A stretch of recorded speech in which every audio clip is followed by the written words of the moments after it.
आतंकवादी पहलगाम के हमले के बाद जिस प्रकार से सेना को छूट दी गई थी यशस्वी प्रधानमंत्री के द्वारा और सेना ने जो पराक्रम दिखाया है,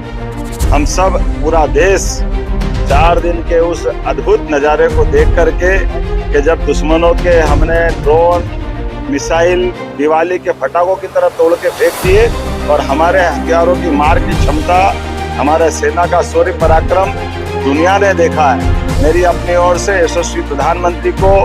हमारी सरकार को बहुत बहुत बधाई। और जिस प्रकार से पूरा देश ने एकजुटता के साथ ये पूरे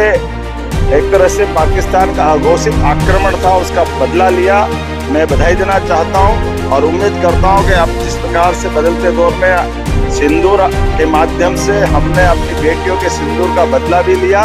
और सिंदूर के माध्यम से नई हमारी रणनीतिक कौशल दुनिया ने देखा है। मैं उम्मीद करता हूं आने